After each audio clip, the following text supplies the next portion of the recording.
Hello, everybody, and welcome back to the Charity Charge Show. Our goal is to power nonprofits. And the other way that we do that is through equitable access to financial resources. So if you have any questions about that, feel free to reach out to us. Today, we are joined by Dr. Chisholm. She is the president and CEO of Step Forward, and their goal is to bring people from poverty to self sustainability and, and just enrich the communities in their area. Thank you so much for joining us today.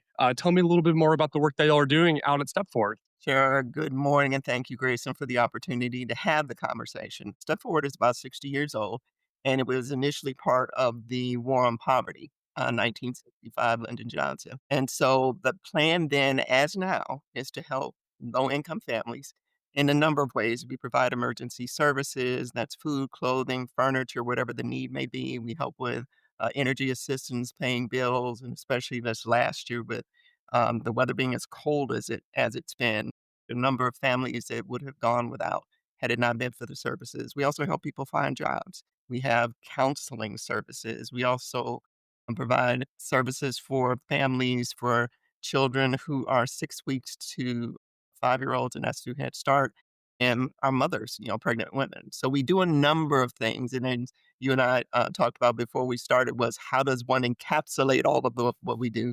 And it's really just helping low-income families become self-sufficient. That is incredible. And, a storied history. Your organization has been around for 60 plus years. And correct me if I'm wrong, you've been there for over 10 years. Tell me Yes. a little, tell me a little bit more about how the organization has changed and shifted in these 10 years that you've been there. The biggest change, to be honest with you, for an organization that is multi-million dollars, our revenue is about $50 million. We were still using typewriters 10 years ago.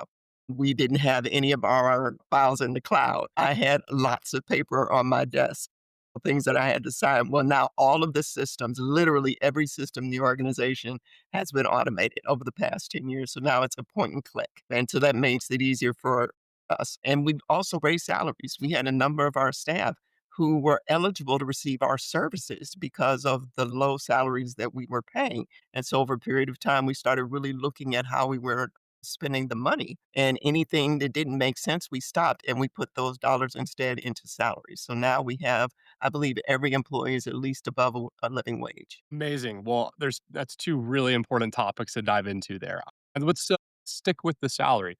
Tell me a little bit more about what your thoughts are and how that the positive benefits that you've seen in terms of the culture of the company. So let me start with one of the first things that I did. And I have to mention this because I think it's important. 5 months before I arrived, my predecessor went to prison. So when I arrived, you had an organization and the staff were scared. Some of them were angry about what was happening. We also had funders who were trying to figure out whether or not they needed to continue funding the organization. So when I walked in the door, I literally was like, oh my God, number one, do you really want to do this job? Now, Multiple fires or multiple, and then I found out we were using, typewriters. So one of the things that I did, the previous administration really didn't give the employees an opportunity to ask questions. And so we had a staff day and I did a Q&A, a question and answer with staff. And one of the first things that I heard was, I have not had an increase in 5 or 6 years. And my comment then was, I don't know enough about it. Let me look into it. Okay. And one of the things I've always said to people, you should not ask any employee for input if you're not willing to do something with it. So we just started looking at it. And sure enough, there are a number of employees that had not had increases. Now, the issue at the time in the organization, and I think I can say this comfortably, there seemed to be a culture of, and I'm a psychological anthropologist by training. So when I walk into any environment, I'm looking at culture, the culture that's been communicated and the one that, the system support. And usually they're not always in sync. And that was what I found here. And so I started looking at the salaries, and literally the way things seemingly operated was, if I liked you, you got an increase. If I didn't, you didn't. It had nothing to do with your performance. It had everything to do with relationships. So we had to first standardize that. So we now have, I brought in a consultant and we looked at all of the job descriptions, and we now have 22 categories, employment categories, that have established minimum, midpoint, and maximum salaries so that we could at least get everybody slotted into it and figure out where their salaries were. And so that was the most important thing, is making sure that everyone understood we heard you and we responded. As far as the increases were concerned, once it became clear that the information that I was given during that meeting was true, and really looking at the salaries, and we had people making $8 an hour. Yeah. Okay. And like I said, I have a personal issue with with us paying our employees little money when the work that we do. So we're asking them to take care of people and we're not paying them, a reasonable salary. So once we started raising salaries, it became easier because what staff saw was we said what we were going to do and we did it. Mm. Now, it would be wonderful for me to tell you that every person is happy. That would be a lie. Because even when we raise salary, there's still going to be people who said, well, shouldn't I get more? And that may be a true statement, but the reality is the agency is 97, 98% funded by the federal government. So we have the largest grant is Head Start, and then we have two smaller grants from the state, but that's still federal money, and that's Community Service Block Grant, CSBG, and the Home Energy Assistance Program grant, HEAP. And so when you look at that, we have no control over how much is allocated. And so we have to work within that budget. The other issue, and I assume we're going to get to it later on, is about fundraising. The organization, I don't think anyone was thinking necessarily about philanthropy. And so there's no endowment for the organization. So we have to build, we just hired a consultant to help us really put that in place. It has not been part of the culture of the organization. So we're helping the organization understand that there's an issue of sustainability and you cannot depend on federal grants, and especially now, you cannot depend on federal grants. So, your question, Grayson. Yes, yes. And from what you said, what stood out to me is that accountability and the deliverability and keeping your promise to Yes. your staff and how important that is to the culture of a nonprofit. And let me add one other thing to that. It's keeping your promises important, but also helping the staff understand that they're important. Because too often what we do is we expect people to work. But if I don't take care of you as the employee, then I can't expect you to do your best for the clients that we serve. So I've been intentional with employees to tell them that raising salaries is one way that I demonstrate that. But the other way that I demonstrate that, or we demonstrate that as a leadership team, is when we acknowledge people. What we tell them is, I see you. I see the work that you do. I see the value that's inherent in the work that you do and the contribution that you make in order for us to do the work that we do to take care of people who need our help. So I think that's Incredible. equally important. Yes. And what I would love to dive into is how you are seeing that play out this year. There's so much uncertainty as you spoke to federal funding, and it sounds like your organization has been navigating that, especially the dependence upon the kind of federal grants that you were mentioning. How has it been? You've built up this culture and this great team at your organization over its last 10 years. How has that allowed you to be adaptable to this pressure that's happening in terms of your funding? I think the most important thing, especially as a leader, is people have to trust you to be led by you. They have to trust you. Otherwise, they do it because they have to, not because they want to. So we've spent a lot of time on the front end helping people understand that you can trust us, that we really care about you, and it's not lip service. And because that's the case, and I have, and my team is used to me telling people this, and I normally start this with everyone I have a conversation with, is I have a personal mission statement of open, honest, direct communication. And I always say, are you comfortable with that? Everyone says yes until I start doing it. So I've said that to our staff from the beginning. This is who I am. This is how I operate. I've said it to staff. I've said it to funders. I said it to anyone that we're having any relationship, any meeting. You need to understand that this is who I am and how I operate. And so establishing that from the beginning helped people understand that I was, number one, serious about it, that I was going to be transparent. If I make a mistake, and I don't care who I make the mistake with or to, I apologize because I recognize the importance of role modeling it. So if I'm wrong, I apologize. The other issue is if anything happens in the organization, anything bad that happens in the organization, I take responsibility for that. It's my failure as a leader. Anything that good happens in the organization, we share the wealth. I can't get it done without them, and I say that, and they know that. The other issue when I first arrived was, and this was something that someone who works in Columbus, Columbus is the state capital of Ohio, and one of our colleagues down there told me that a former administrator told her, "My people try to give me their ideas. I tell them what to think."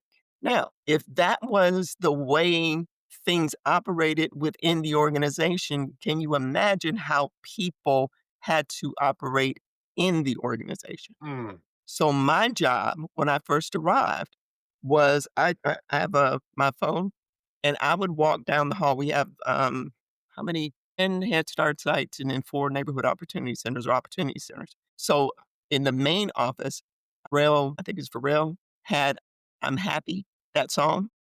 Yeah, I would walk around the building playing that song because I wanted people to understand that the world has changed. That would never have happened before. Number 2, I'm a hugger. And so I normally, if I'm in a meeting, first thing we'll do is you can shake my hand, but after the meeting is over, I'll say, "Are you comfortable with a hug?" I'm a hugger. So I went to every site and I hugged people. And I met with every employee that we had at the time. It took me a long time to do it because at the time we had 420 employees. But I would go to every site and I would meet with each one for at least half an hour. And I wanted to know who they were. Why did they choose the organization? What was their role? Are they doing what they wanted to do? Because that's also, to me, part of leadership is helping people get to where they want to go or making 100%. certain that they're sitting in the right seat. And then last question always is there anything that any ideas you have about making your division better, your department better, the agency better, or any questions that you may have of me? So I gave them the opportunity to hear from me directly, and that also built trust. So that when all of this stuff started happening, you can take what I say to the bank because I've built over time the reputation of being transparent. 100%. I love that answer, and something I'd love to dive into is what maybe about your background has Mhm. allowed you to come into this role and be comfortable in establishing these relationships. Do you think that the doctor of philosophy in that psychological and educational anthropology has that allowed you to really kind of understand situations well, come in and kind of analyze it, and kind of almost figure out what the existing processes are already. So I'm going to answer your question in 2 ways. Yes, I think it helps. The challenge with being an anthropologist, number 1, when I told my mother I was going to be an anthropologist, she said, "You're going to dig bones." I said, "No, no, no. That's physical anthropology. I'm cultural anthropology." And she said, "What job are you going to get?" And I said, "I have no idea. All I knew was it was my passion." And so I always tell people in one of the conversations you and I are going to have about leadership is follow your passion. That was my passion. I didn't know where it was gonna lead me, so I was just as surprised as anybody else that it led me here. But I knew walking in the door, and I say this to everyone, my process takes a while. From the front end, I ask lots of questions, and it's not to criticize or critique. The questions that I'm asking is helping me understand the organization, that cultural mix. And so the way that I've processed it, or at least tried to explain it to other people, is it's kinda like putting a quilt together. And a quilt has different pieces and parts, or using the analogy of a puzzle. So my job when I walk into any environment is to understand what the pieces are. And then in my mind, they're up like in the ceiling. And then I say, okay, I need that piece. I need that piece. I don't need that piece. And so then I'll put it all back together in such a way that makes sense, at least in my mind. Okay. And then I have to explain it to other people And so that they communicate can it. see Yeah. the vision and understand why I chose that and not that. The other issue is, I won't call it as an anthropologist, but I'll say as a leader. When you're walking into a new environment, there's certain things that are sacred cows. There's certain people who are sacred cows. And in this environment, some of the sacred cows were toxic to the organization. And so it had gotten to the point where it's either them or me. And I'm still here. But at certain processes, if you cannot explain to me why we do that, what's the rationale behind that, I don't ask why questions. Why? But the question is, help me understand the rationale for doing that. And what I often got was, it's a requirement, it's a regulation. And then my next question was, or a comment was, show me the reg. And usually, like 80, 90% of the time, it never existed. And so the minute that happened, it was, that is subject to change. because you can't explain to me why we continue doing it. There's no reason for us to continue doing something that counterproductive to efficiency effectiveness. So we literally, when you ask the question, kind of where does that come from? I think part of it is being an anthropologist and looking at it in terms of culture and things that make sense. But I can remember when I was little, I love puzzles. I love bringing order to chaos. I'm a transformational leader. I didn't know that until I was probably in my 50s, and I'm in my 60s now. I didn't know what you called it. All I knew was that I was often the first person to do the job, right? Creating departments and divisions or walking into a project like I was the project director of the Rock and Roll Hall of Fame's archive with no background in construction, but I have a background in systems and I love systems. And I've often told my team, if we have to go around, again, I like analogies. If we have to go around that tree more than once, there should be a system that third time. I'm not going to continue going around the same tree. I'm not going to do it. It makes no sense. And I don't like wasting my time. I don't like wasting anybody else's time. Does that answer Amazing. your question, Grayson? Yes, thank you so much. I would love to dive back into the kind of challenges that the nonprofit sector is facing today. How have you navigated it? What are the actual actions that are taking place in terms of navigating that and working on diversifying revenue and funding for your organization? We've always, because of the funding being primarily federal or state as a pass through, we've always functioned in on advocacy. We've always gone to Columbus. We've always gone to the federal government. I go twice a year to walk the Hill. We've always done that because we understood where the funding comes from. We've just ramped it up. So a year ago, there was a vice president who had two responsibilities. Now he has one, and that's advocacy for the organization. And that's really his background. His name is Douglas Bennett. So Doug's job is to keep our face in front of legislators. Every time the National Head Start Association, there are advocates at the national level for the Head Start program. We're actively engaged with them. At the state level, it's the Ohio Association. What is it? Ohio Head Start Association. We also have the Ohio Association of Community Action Agencies. There's the national, I can't remember, it's NCAP, National Community Action Foundation, and they do the advocacy for community service block grant and heat. There's the National Community Action Partner. So there are all these organizations. We've always been engaged with them, even more so now. Because legislators, you have to help them understand the importance of the work. Again, I've said this to other people. In the nonprofit area, years ago, you used to be able to talk about social justice. Now you can't. That doesn't resonate anymore. And especially in an environment where the people who are in control, it's business. So you have to understand and talk about it in terms of business. It's, the return on the investment. For every dollar that you give us, we turn that dollar around, So for us, I think it's 1 to 11 or 1 to 13. So we have to talk about it in terms of business. So from my mindset, walking in the door, I understood this. We are a charitable business. Mm. Too often nonprofits get in trouble because they don't attend to the business aspects of what they're doing. So if I understand that we're a charitable business and if I address the business part of it first in order for us to do the charitable work, so now I can speak to anyone about the ROI.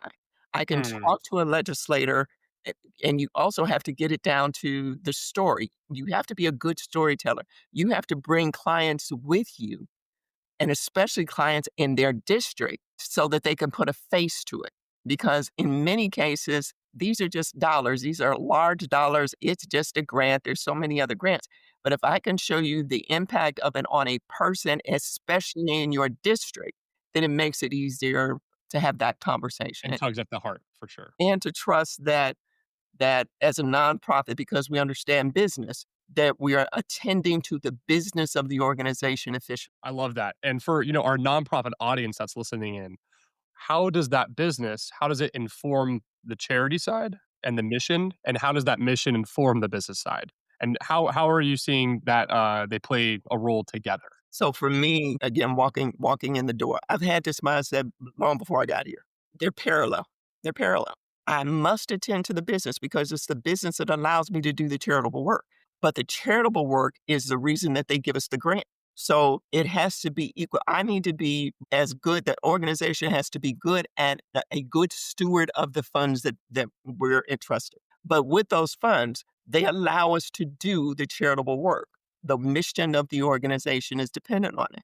So those two are equally important. And you have to think of it as a leader, you have to think of it in those, in my opinion, in those terms. They're equally important. One is no more important than the other. They have to be co-equal, and you have to attend to both at the same time. Percent. What would you say is one piece of advice you would have for each side of that coin? For that business side and then for that mission side? For the business side, make sure you have a really good CFO and finance department, period, end. Okay. For the leader of the organization, make sure you understand what the financials are telling you.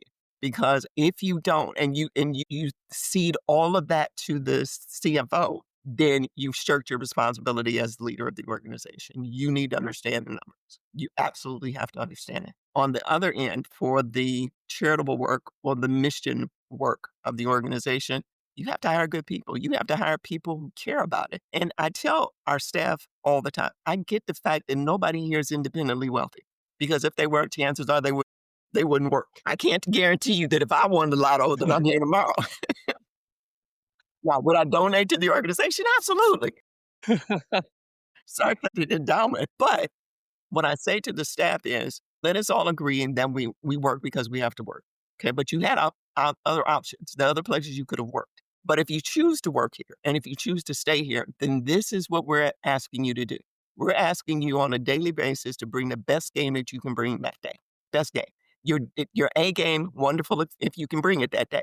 But if your best is a C, I expect you to whatever the best is, because our clients, they deserve that. For the team that I have 7 vice presidents, every one of them high quality, passionate about the work, understand the mission, reason that they're here and they stay is because of the mission. All of us are mission driven.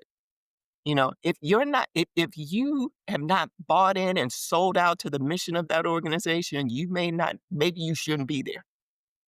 Maybe you should, if it's just a job to you, maybe you shouldn't be there, because I require every person on my team. I need to understand that they're going to pull as hard as I'm pulling. And if they're not, maybe they shouldn't be on my team. I love that. And that's also the competitive advantage that the nonprofit space has in terms of retaining talent over a for-profit organization is that mission and the fact that you feel like you're contributing to something that is a benefit to society. Yes. It's one of the unique strengths of the nonprofit world. I would love to dive into, you've been at the organization for a little over 10 years. Where do you see the next 10 years going for your organization? And what's on the time horizon for a step forward? In the next 10 years, I mean, to be honest with you, it's just, it's just been trying to make it through the next year because of all the changes in. Yeah, well, we can narrow it down. What does the next year look like for you at the organization? And navigating the federal funding, making sure the advocacy is there. But what does the work of the organization look like? Is the need growing? Yeah, absolutely. The need is growing. The best way that I can position it is COVID. COVID was a time none of us saw coming. And all of a sudden, people were out of work. People who had never needed support before suddenly needed support. And we scrambled trying to figure out how to meet the need. I see the same thing on the horizon here. And the challenge now is the federal government understood that money needed to be available because people were hurting.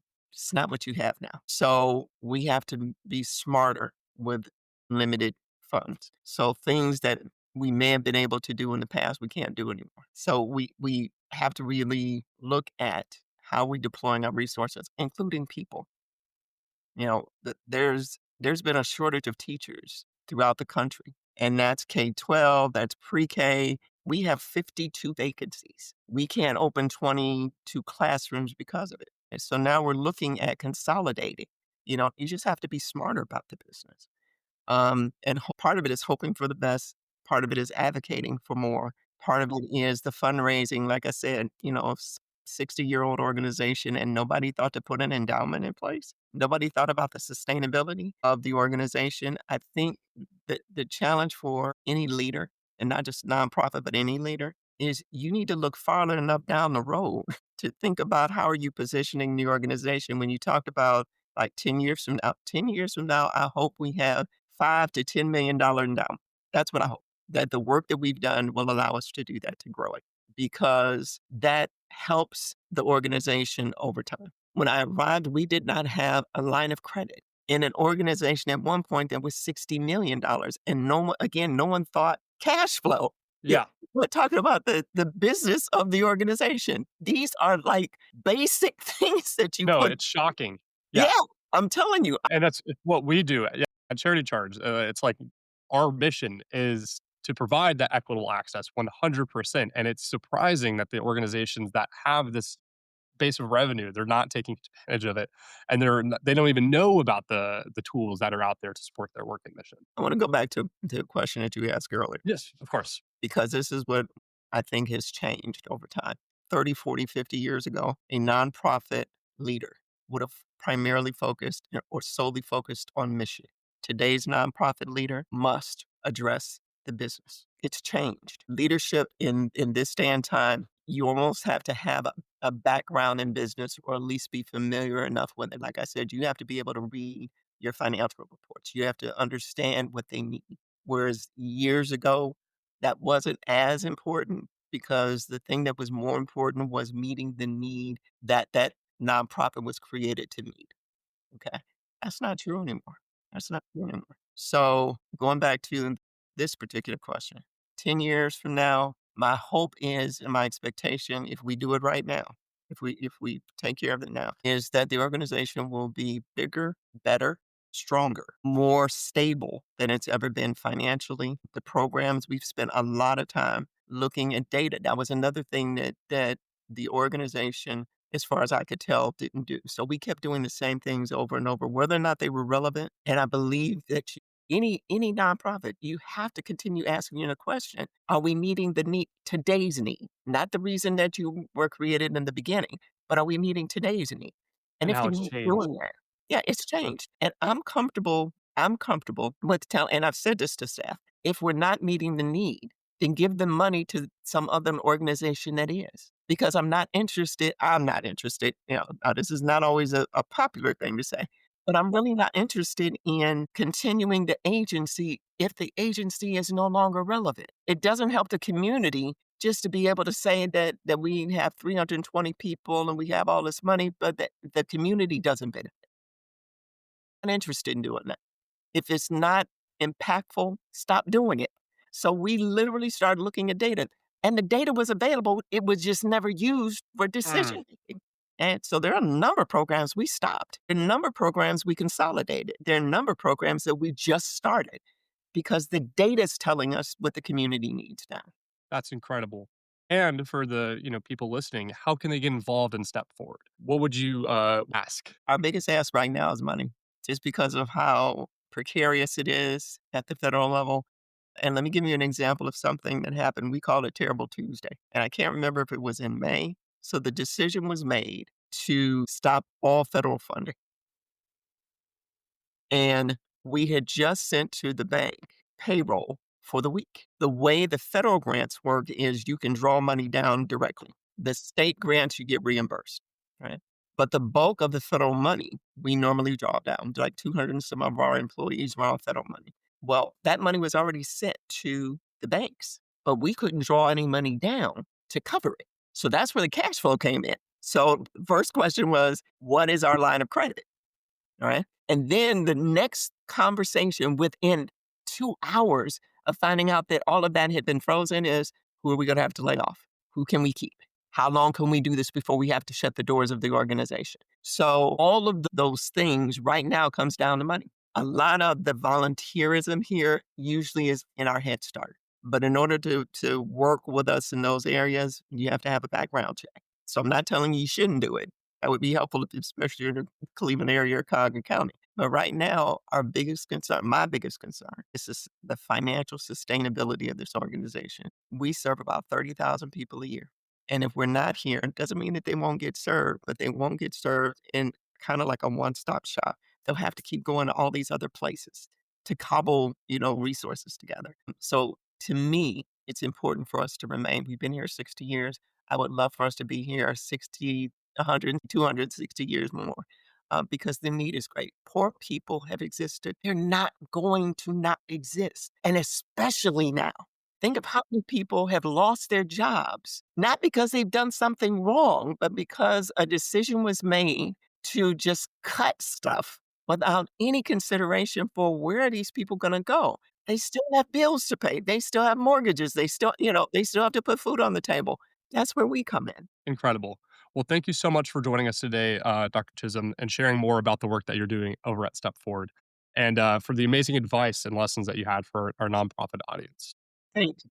Thank you for joining us today. Thank you. Appreciate it.